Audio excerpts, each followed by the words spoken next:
परभणीच्या पाथरी नगर परिषद अंतर्गत सन 2023 ते 24 मधील विशेष निधीतून झालेल्या कथित बोगस कामांची उच्चस्तरीय चौकशी करून संबंधित दोषींवर कडक कारवाई करण्यात यावी या मागणीसाठी राष्ट्रवादी काँग्रेस पार्टी शरद पवार गट पाथरी यांच्या वतीने सोमवार 30 जून रोजी तहसील कार्यालयावर मोर्चा काढण्यात आला।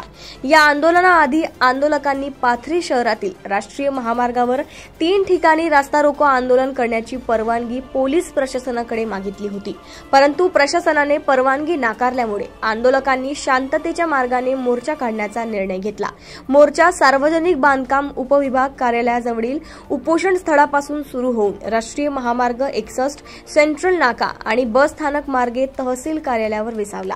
यावेळी घोषणाबाजी करत आंदोलकांनी निषेध व्यक्त केला। आंदोलनकर्त्यांनी दिलेल्या निवेदनात असे नमूद केले आहे की संबंधित उपअभियंता, शाखा अभियंता व गुत्तेदार यांनी संगनमत करून शासनाच्या कोट्यवधी रुपयांच्या निधीचा अपव्यय केलाय। याबाबत दिलेल्या तक्रारांनाही अद्याप कोणताही चौकशी सुरू झालेली नाही। पठाण, हमीद खान, शेर खान हे याच मागणीसाठी 25 जून पासून सार्वजनिक बांधकाम विभागाच्या कार्यालयासमोर आमरण उपोषणास बसले आहेत।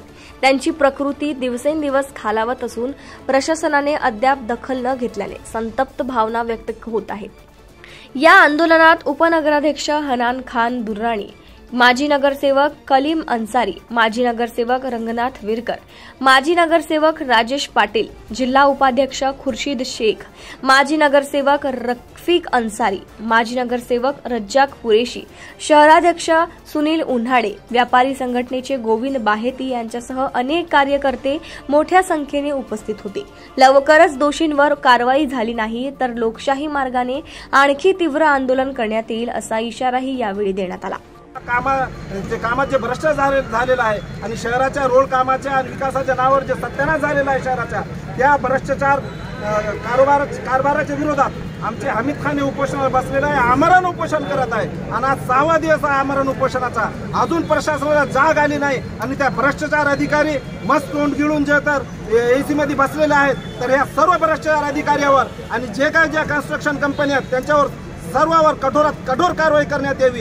आणि हा आंदोलन आता थांबणार नाही, कारण हमीद खान यांच्या उपोषणाला आणि त्यांच्या आंदोलनाला आम्ही सर्व पाठिंबा दर्शवतो आहे आणि त्यांच्या आंदोलनात पूर्णतः तन-मन-धनाने सहभागी आहोत आणि जनता पण आता या भ्रष्टाचाराच्या विरोधात रस्त्यावर उतरणारी आहेत आणि शासनाने याची लवकरात लवकर दखल घ्यावी, नसता हा आंदोलन चिघळल्याशिवाय राहणार नाही। काम झालेले रोडचे, नाल्याचे ते बोगस काम झालेले, कारण 4 महिन्यामध्ये सगळे जे सडक वगैरे त्यांनी जे रोड तयार केलेले होते त्याच्यामध्ये अपाट भ्रष्टाचार झालेला आहे। तर हमीद खान, शेर खान हे जे आमचे सामाजिक कार्यकर्ते ते 6 दिवसापासून आंदोलन करत, आमरण उपोषण करत आहे, पण कोणत्याही कर्मचाऱ्यांनी त्यांची दखल घेतली नाही, भेट दिली नाही। याच्यासाठी आम्ही तहसीलमध्ये आलेलो आहे की आमची जी मागणी आहे ती पूर्ण झाली पाहिजे आणि त्या कामाची चौकशी झाली पाहिजे आणि जे भ्रष्टाचार झालेला आहे त्याच्यावर इन्क्वायरी कमिशन बसून त्याची इन्क्वायरी झाली पाहिजे अशी आमची अपेक्षा, अशी आमची मागणी आहे सरकारकडे।